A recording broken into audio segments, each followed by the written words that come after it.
তাজমহল শব্দটা শুনলেই চোখের সামনে ভেসে ওঠে শ্বেতমর্মর পাথরের এক প্রেম সমাধি।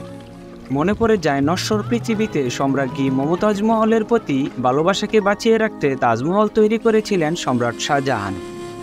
তাজমহলের মতো এমন সুন্দর নিদর্শন পৃথিবীতে আর দ্বিতীয়টি খুঁজে পাওয়া যাবে না।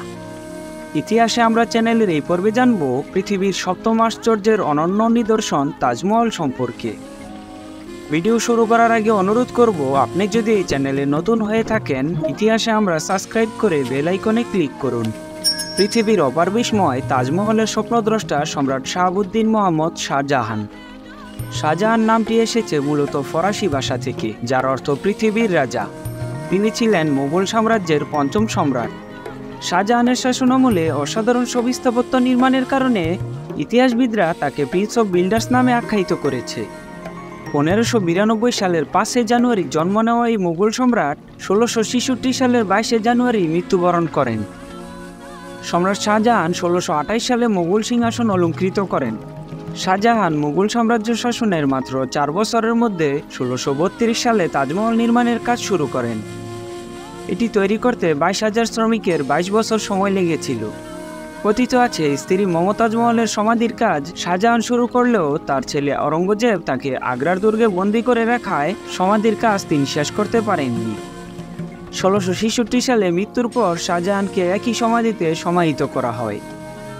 তাজমহল নির্মাণের মূল নকশা তৈরি করেন ওস্তাদ আহমেদ লাহোরী। সে সময় মুঘলরা ভবন নির্মাণের জন্য পাথর ও লাল বালু ব্যবহার করত, কিন্তু তাজমহল নির্মাণে শাহজাহান প্রথম শ্বেতপাথরের ব্যবহার করেন।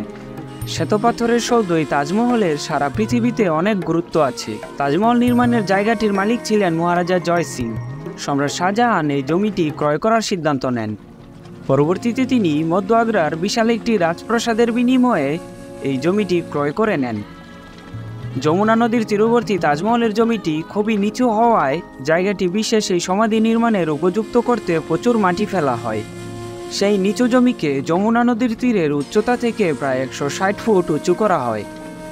তাজমহল নির্মাণের জন্য 22,000 সাধারণ শ্রমিকের পাশাপাশি ক্যালিওগ্রাফার, সূচিকর্মশিল্পী এবং চিত্রকর্মশিল্পী নিয়োগ করা হয়েছিল। এছাড়া তাজমহল নির্মাণের মালামাল বহনের জন্য 1000 হাতি ব্যবহার করা হয়েছে।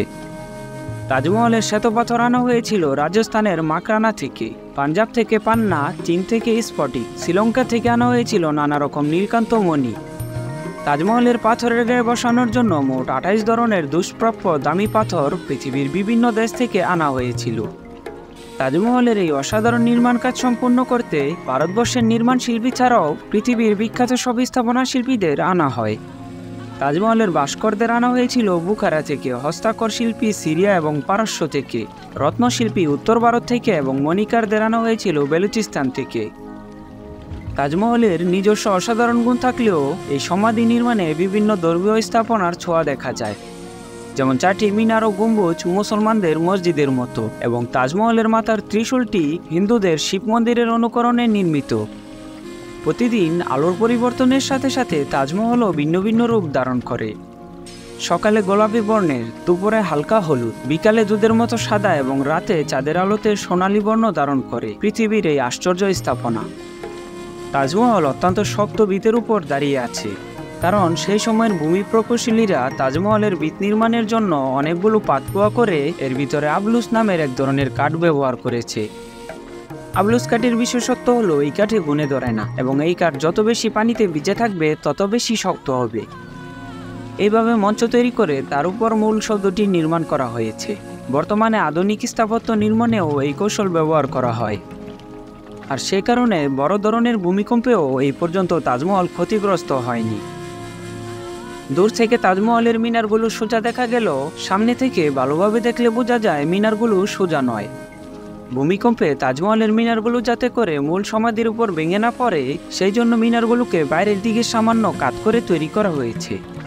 তাজমহলের মূল আকৃতি অষ্টকোণ বিশিষ্ট, এতে কোনো লোহার ব্যবহার করা হয়নি। সম্পূর্ণ পাথরের উপর বসিয়ে নির্মাণ করা হয়েছে ভবনটি। তাজমহলের সবচেয়ে বিস্ময়কর বিষয় হলো এর গম্বুজের কারুকাজ। বিশাল এই গম্বুজ নির্মাণেও কোনো লোহার ব্যবহার হয়নি। ছোট ছোট পাথরের টুকরো জোড়া দিয়ে গম্বুজটি নির্মাণ করা হয়েছে।